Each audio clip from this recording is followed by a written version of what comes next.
வணக்கம் மக்களே, இன்னைக்கு நாம என்ன பார்க்க போறோம்னா, கண்ணீர் விட்டு அழுத இளம் பாகிஸ்தான் வீரர், தட்டி கொடுத்த ரோஹித் சர்மா, நெகிழ வைத்த சம்பவம்.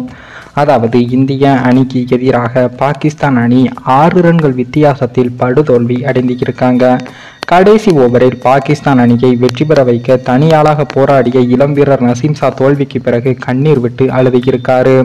இந்த போட்டியில இந்திய அணி முதலில் பேட்டிங் செய்து 19 ஓவர்களில் அனைத்து விக்கெட்டுகளையும் இழந்து 119 ரன்கள் மட்டுமே எடுத்தாங்க.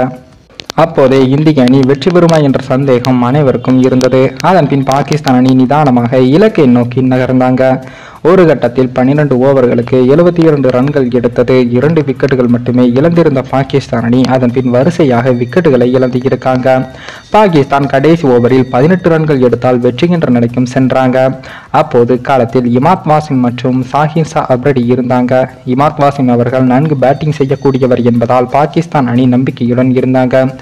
ஆனால் அவர் ஹர்ஷதீப் சிங் வீசிய 20வது ஓவரின் முதல் பந்திலேயே கேட்ச் கொடுத்து ஆட்டமிழந்தார். அடுத்து நசீம் ஷா களத்துக்கு வந்து இருந்தார். அடுத்த 2 பந்துகளில் 2 ரன்களை சேர்த்தது பாகிஸ்தான். கடைசி 3 பந்துகளில் 16 ரன்கள் எடுத்தால் வெற்றி என்ற நிலையில் தொடர்ந்து 2 4 அடித்தார் நசீம் ஷா அவர்கள். கடைசி பந்தில் 1 ரன் மட்டுமே எடுத்தார். இதனையடுத்து பாகிஸ்தான் அணி 6 ரன்கள் வித்தியாசத்தில் தோல்வி அடைந்து இருக்காங்க. தன்னால் பாகிஸ்தான் அணியை வெற்றி பெற வைக்க முடியவில்லை என்று நசீம் ஷா கண்ணீர் விட்டு அழுந்தார். அப்போது நசீம் ஷாவின் கடைசி ஓவர் பேட்டிங்கை பாராட்டும் விதமாக ரோஹித் சர்மா அவர்கள் அவரை தட்டி கொடுத்து ஆறுதல் சொல்லிவிட்டு சென்றார்.